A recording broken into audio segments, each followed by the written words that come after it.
You guys don't bring enough questions with you on the homework and stuff. Well, today we're going to look at some things called Maclaurin polynomials and Taylor polynomials.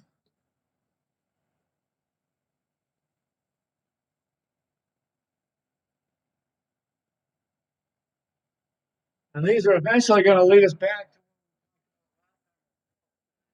the last two. Right? What is a polynomial first? Polynomial in one variable x.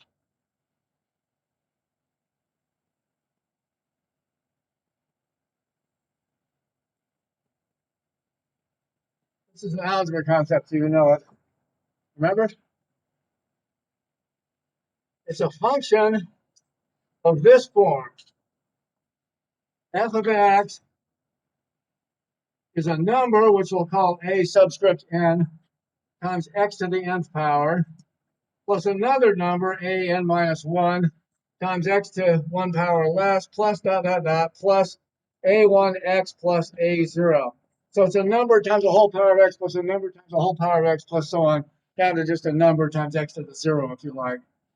That's a polynomial of nth degree.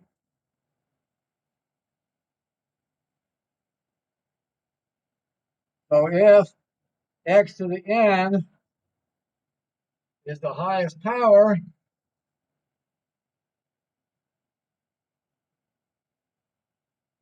then it has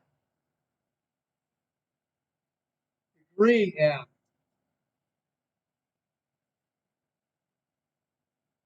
Polynomials are really nice, you remember, because you can take their derivatives, right? They're continuous functions you know with a single stroke of the pen. And you can take the derivatives, and not only that, the derivatives are really easy, right? Now we can use these actually to fit some other functions nicely. So we'll define some special kind of polynomials.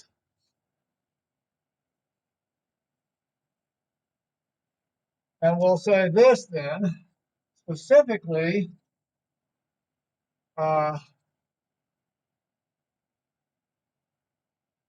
given any function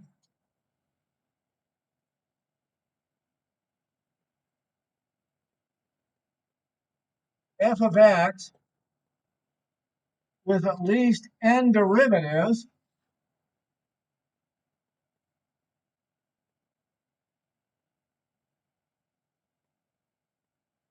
the nth Maclaurin polynomial, after the Scottish mathematician, Maclaurin, I've forgotten his first name.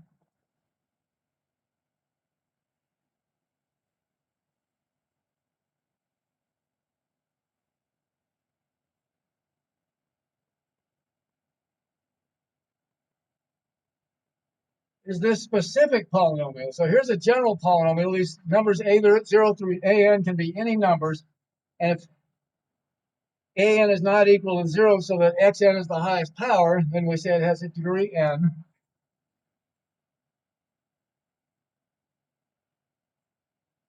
The nth Maclaurin polynomial is this. It's, I guess it's right in this order. F of 0 plus f prime of 0 times x plus f double prime of 0 over 2 factorial x squared plus dot dot dot plus f, and I put this in parentheses. It means not nth power, but nth derivative. I can't make n tick marks, right? Fn evaluated at 0, nth derivative evaluated at 0, over n factorial x to the n.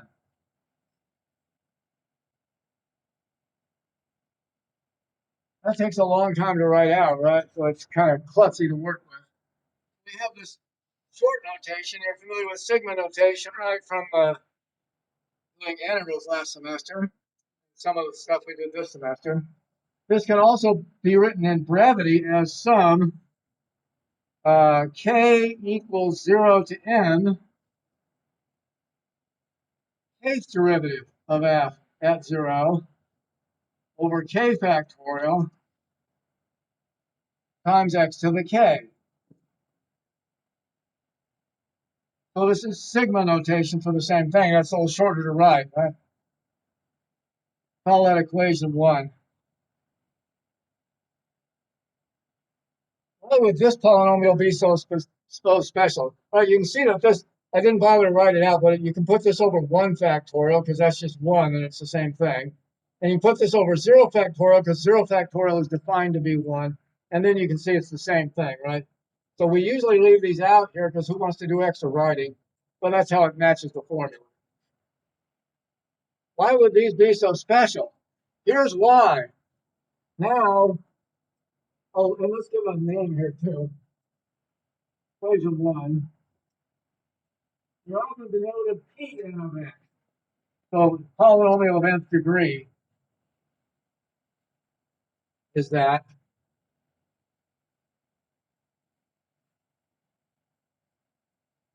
Now from calculus 1, you recall what the tangent line equation was to a function. Remember how to write the equation of a tangent line? We call it L of x sometimes, the local linear approximation.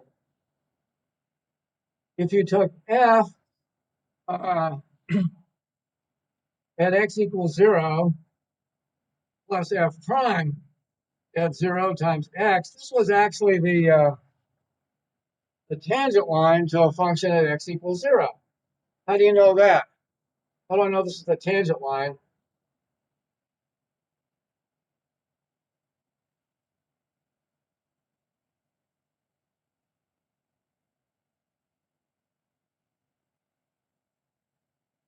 To y equals f of x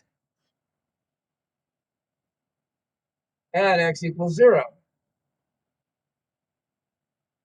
You look at it, right? F of 0 is just a number. You could call that b.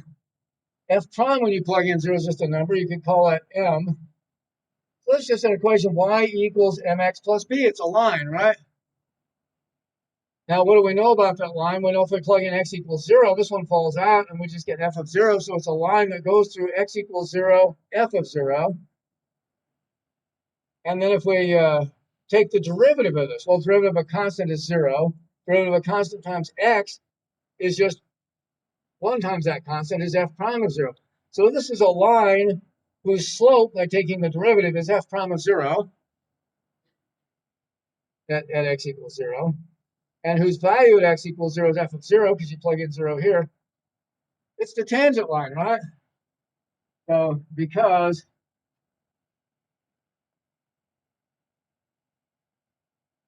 it has this form y equals mx plus b, and it contains the point of tangency, 0 f of 0, with slope f prime of 0, just by taking the derivative of it. But this is also the n equals 1 Maclaurin polynomial, right? I forgot to underline polynomial, Maclaurin polynomial. If you just take the first two terms, that's what it is, f of 0 plus f prime of 0 times x. That is also d1 of x, the first Maclaurin polynomial.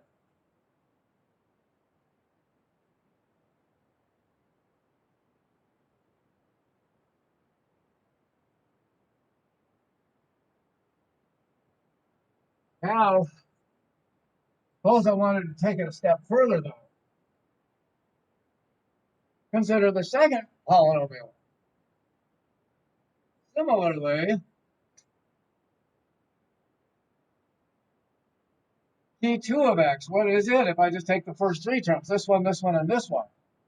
It's f of 0 plus f prime of 0 times x plus f double prime at 0 over 2 factorial times x squared. Right? This is a second degree polynomial, right? It's a number plus a number times x plus a number times x squared. So it's by definition a polynomial, right? of degree 2.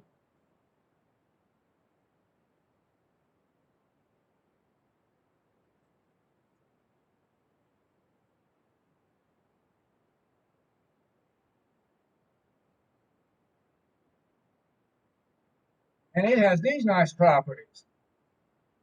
What is P2 of 0? Well, this one was actually P1 of 0. P1 of x. It was the first, is the local linearization from calculus 1. If I compute P2 of x, this one, I plug in 0, then I get f of 0 plus something times 0 plus something times 0. I just get f of 0. So this polynomial goes through the point 0f of 0. And if I take P2 prime and plug in 0, what do I get? I take the derivative of a constant at 0. I take the derivative of this one, I get 1 times f prime of 0, so I get f prime of 0. Right? F prime of 0 is just a number, so a number times x, the derivative is the number.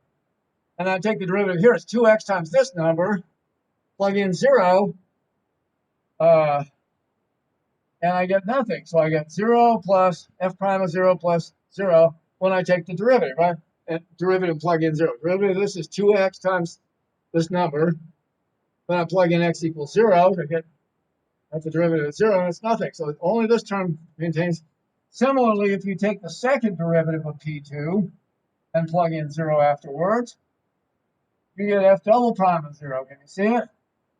Derivative of a constant is 0. The second derivative of a constant times x is 0, right? First derivative is f prime of 0. Second derivative is nothing. Second derivative of this one, well, first derivative is 2x times this number, and the second derivative is just 2 times this number. Oh, it's 2 times 1/2 the second derivative. It's this one. So you notice that P2 of x is actually the unique polynomial of degree 2 that has the same value, the same first derivative, and the same second derivative as the original function f of x. How about that? So that's a pretty special function. It matches it like this.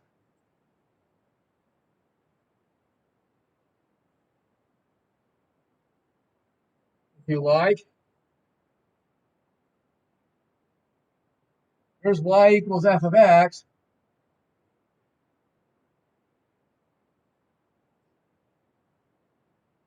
And at x equals 0, if you computed P0 of 0, remember what that is? That's just the first term. That's f of 0. So P0 is this function right here. It's the constant function. Here's y equals P0 of x is just first term f of 0. Now y equals P1 of x is the tangent line we said. It looks like this.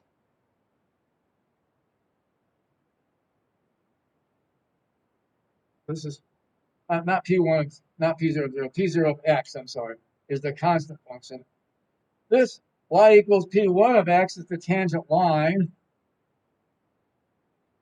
And then y equals P2 of x goes through the point, has this slope, and it matches the second derivative. So maybe it looks something like that. It's a parabola that has the same 0th, first, and second derivatives right here. So here's y equals P2 of x. And what you start to see is if you take higher and higher degree polynomials, they start to fit closer and closer to the original function, right? The first one's constant. It's not very close. The line is closer. As long as you take a point here, the point on the line is value y coordinate on the line is close to the y coordinate on the function. Well, now the green curve comes pretty close to the function for a while before it goes off. It's a parabola.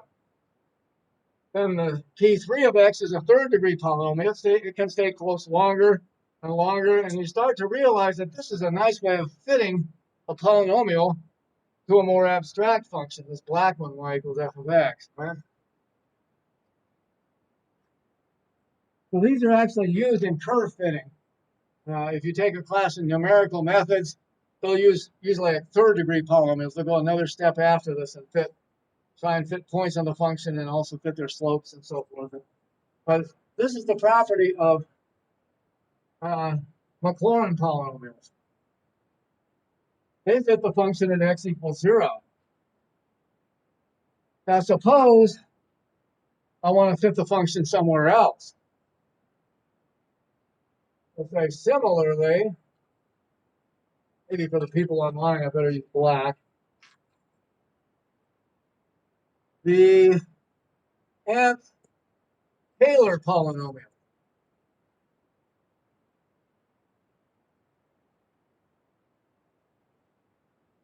for a function f of x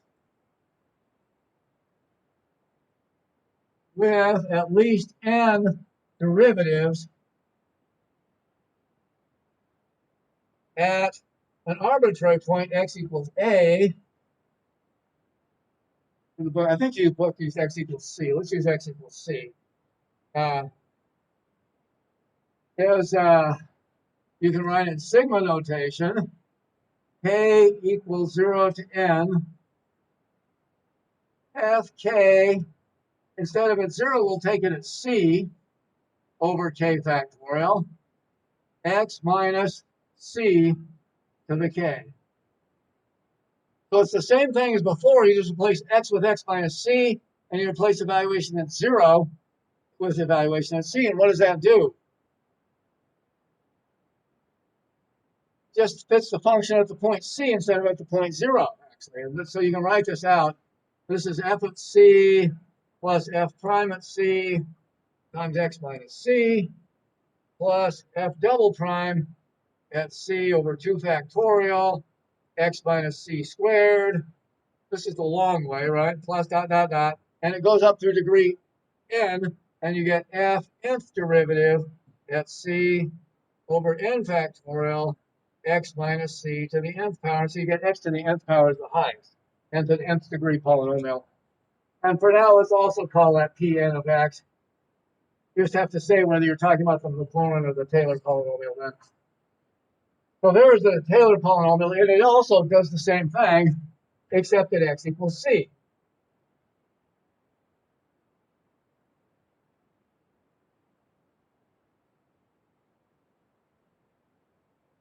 So instead of having to translate your function, replace x everywhere with x minus c, and then take the Maclaurin polynomial and translate it back, this is what you get if you do that, is the idea.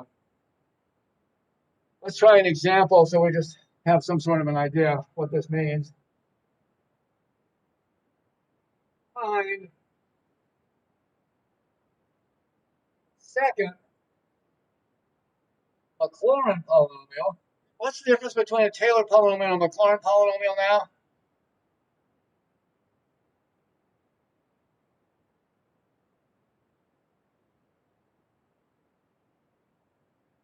Yeah, exactly. Did you hear that? The Taylor polynomial is just a generalization of the Maclaurin polynomial, so that the Maclaurin polynomial is a special case of the Taylor polynomial when we put x equals 0. Right?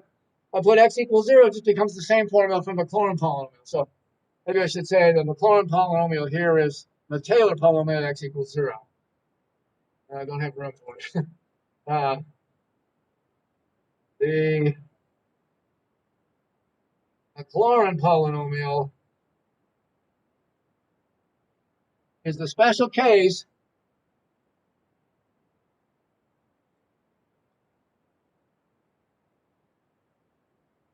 c equals 0 of the Taylor polynomial. However, it's the most popular because it's a little less writing.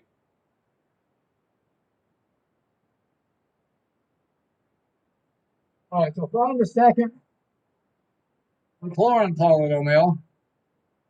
I think that's an important point. You just realize, oh, it's the same thing, just with c equals 0, right? Find the second Maclaurin polynomial for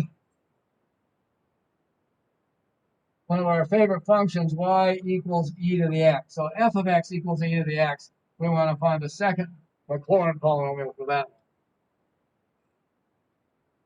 This is really easy, right? Because e to the x is one of our favorite functions because it's its own derivative, right? And its own second derivative, its own third derivative. Derivative of e to the x is e to the x, and the second derivative is e to the x, and third derivative. So we can find the Maclaurin polynomial is really easy, right? What you do it to find that is, if I want the second Maclaurin polynomial, I need f at 0, f prime at 0, and f double prime at 0, right? I just need those three. To get the nth degree Maclaurin polynomial, I need the first n derivatives at 0. So I calculate those, right? Let's first calculate those at x.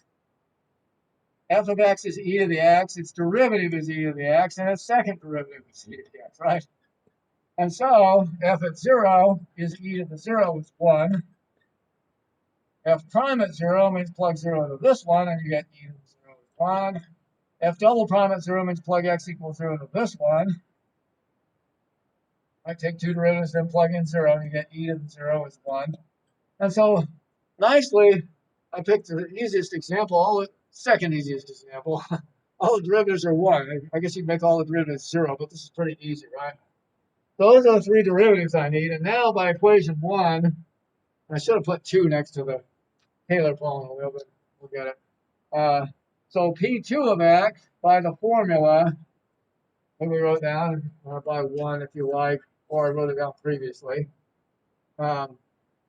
is f at 0 plus f prime at 0 times x plus f double prime at 0 over 2 factorial times x squared.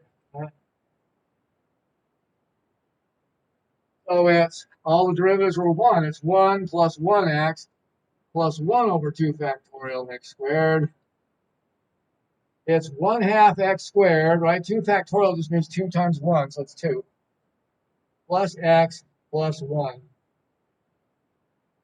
This is the unique second degree polynomial that fits the exponential function e to the x and its first and second derivatives at x equals 0. So here's what you get. Right, y equals e to the x grows steeply eventually. Here's at x equals 0, it's equal to 1, right? This polynomial is the parabola that fits through this point. And so it looks something like this. And it fits pretty close for a while. Maybe it looks something like that. You plot it on your calculator. There's y equals P2 of x.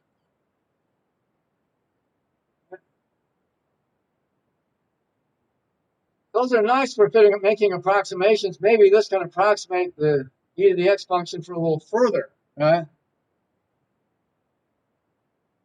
Well, there's a nice theorem that comes up on these because they put them so nicely. Called the remainder theorem.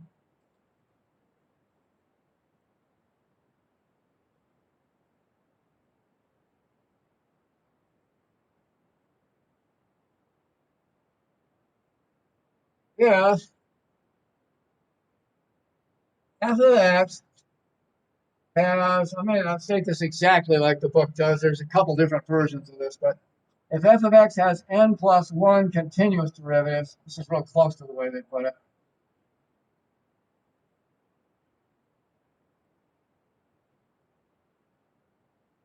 At x equals c, not at x equals c, on an interval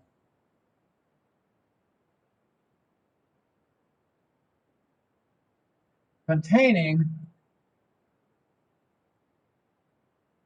x equals c and an arbitrary point x, then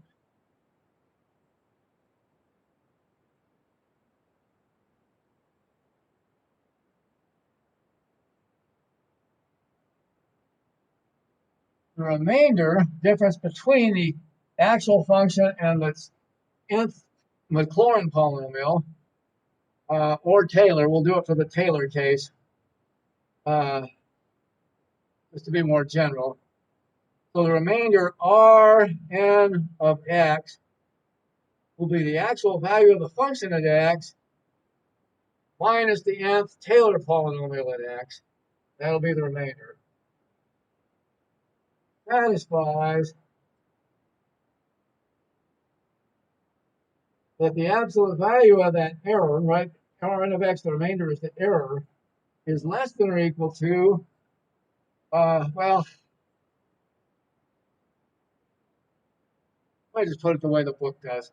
It's less than or equal to m over n plus 1 factorial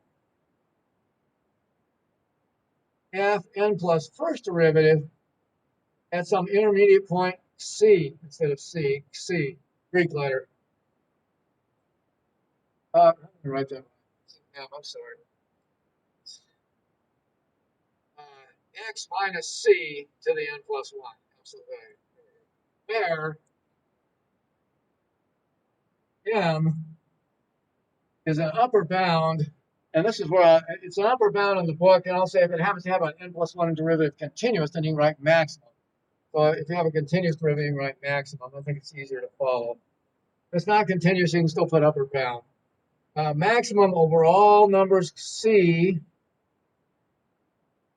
between C and X, if X is to the right of C, or on the interval X less than or equal to C, less than or equal to C, if X is to the left of C. So it depends on which side. It's either one of those. Absolute value of the n plus first derivative. So there's the remainder theorem. And it's actually a little stronger than that. You can actually say it's equal to the n plus first derivative at some value of C when you assume that n plus first one is continuous. I like that version of it. But you replace n with the n plus 1 derivative here at some intermediate point C. And I started to write it that way. I thought, let's not. Let's just write it the way they do. So this is a bound on it in any case, but you can make equality when it has a continuous n plus first derivative. And this, I shall put fn plus 1 x c. So there's some intermediate point, right, for derivatives. Remember that one? Mean value theorem says we have a function with a continuous derivative, then if that's the slope of the secant line, there's some point intermediate C. I don't think they used this letter back then.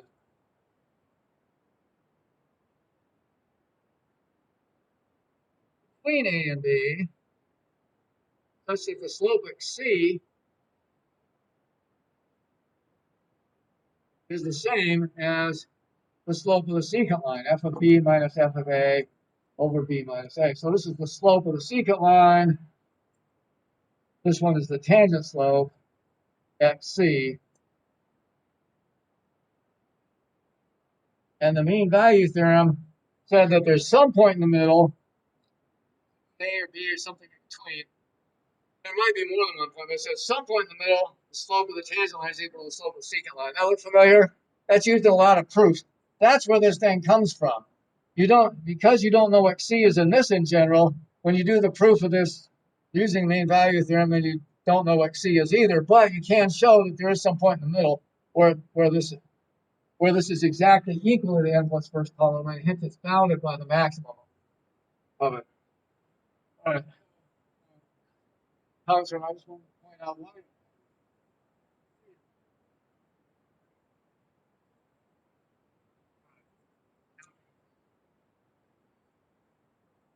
Value theorem. It has an unknown number.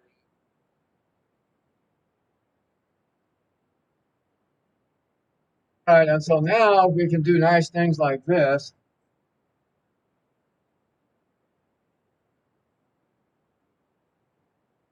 Sorry, I have to erase it. It's such a small board. This is what they used to have to do something similar to in the early days of calculators. Now they've got more advanced approximations than this, but in the very early days of calculators, people were trying to do these things. And it's funny, there's a guy going around giving lectures on how to make your calculator mess up. Because they're still getting some of the stuff right, but it was a long time ago, like 1970.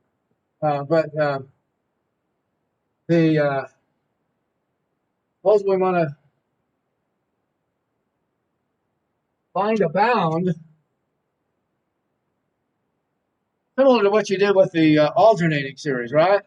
In the alternating series, you had that way of finding a bound on the error, or of using the error bound to say how many terms you needed in the series. We can do a similar thing here. We can find a bound on making a Maclaurin polynomial or Taylor polynomial approximation to a function. Or we can say we want this bound and find out how many terms we need. So we do the same thing here. Find a bound on the error, meaning absolute value of the remainder.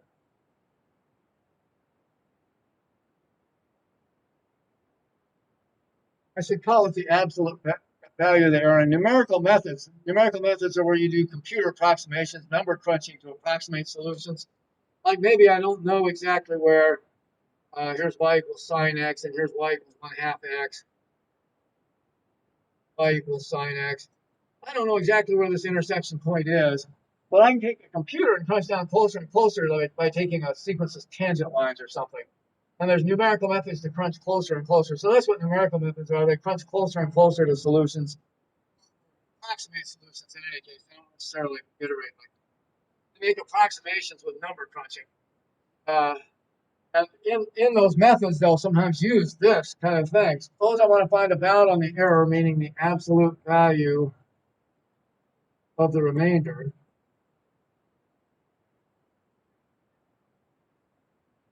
In approximating,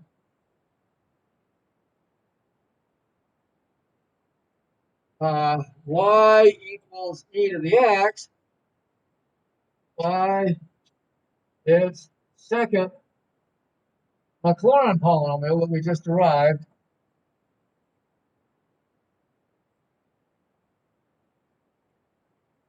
y equals p2 of x is 1/2 x squared plus x plus 1.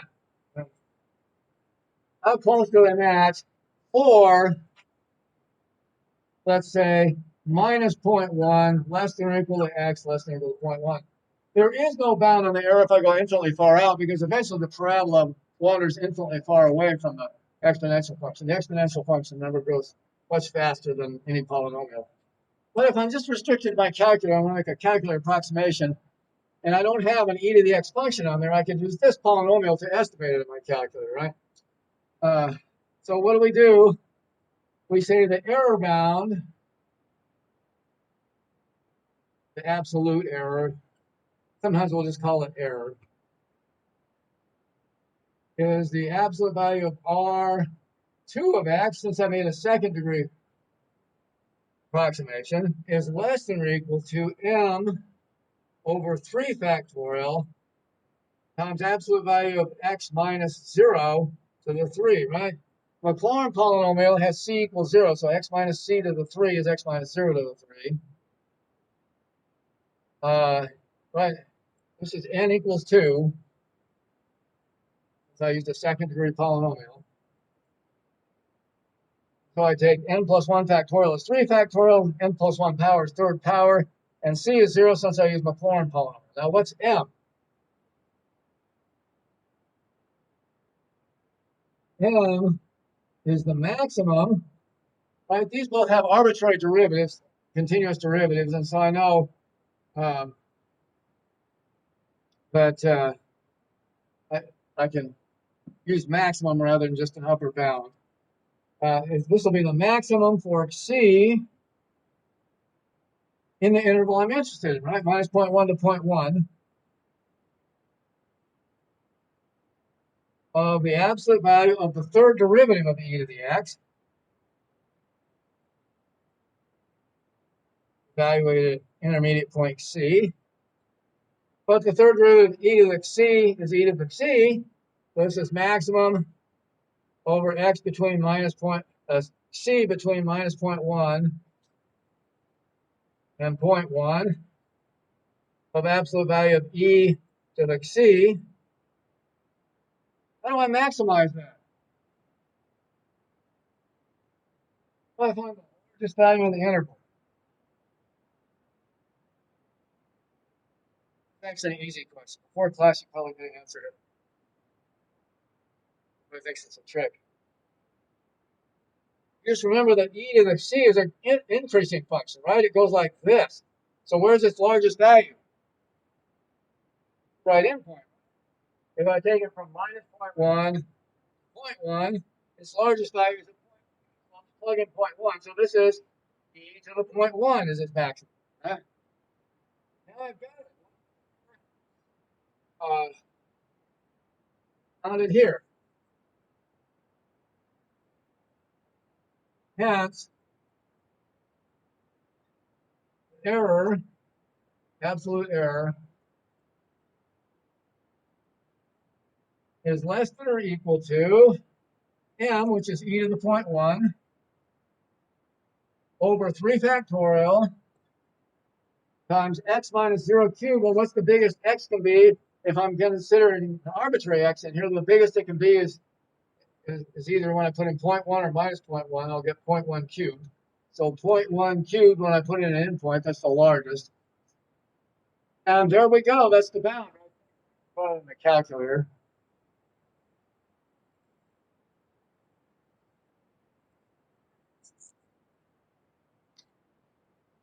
I'll take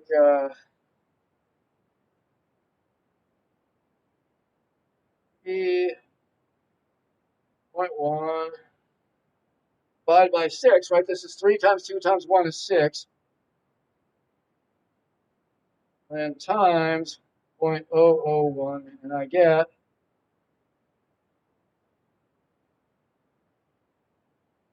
0.0018.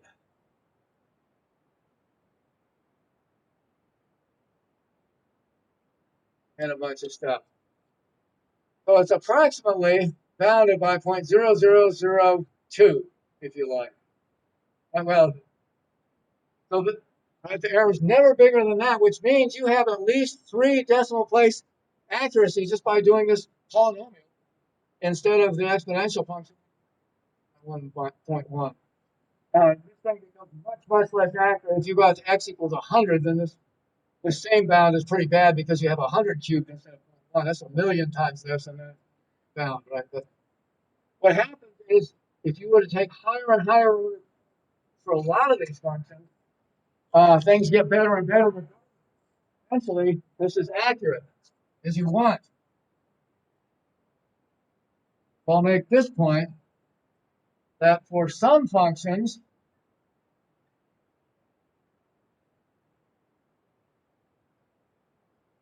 the remainder term Rn of x tends towards 0 as n goes to infinity. So what does that tell you?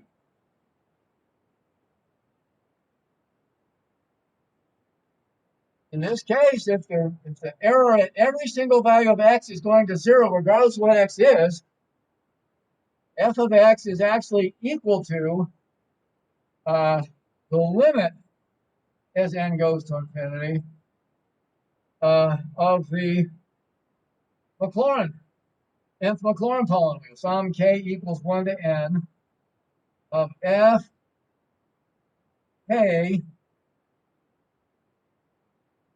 of c over k factorial x minus c to the k. So here, Maclaurin polynomial is a special case of the c equals 0, so it's included in here. F of x is actually equal to its Taylor polynomial for all x. Now, other functions, what will happen is Rn of x will go to 0 for some x, and then on that interval, the functions will be equal. So we'll say on some interval, what do we know about that interval already? We actually know something very powerful about the interval on which this will converge.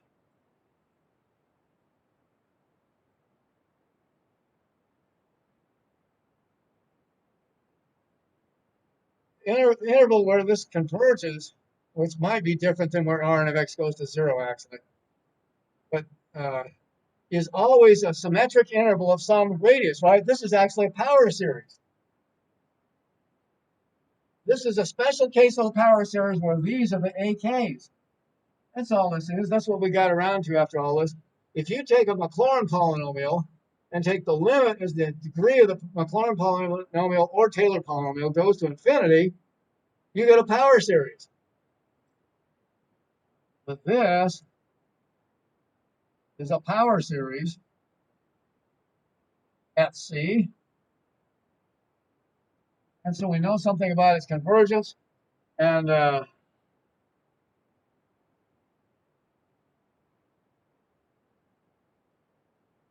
furthermore, because it's the limit of the Taylor polynomial, we'll say it's called the Taylor series. The power series is called the Taylor series, or f of x at x equals c.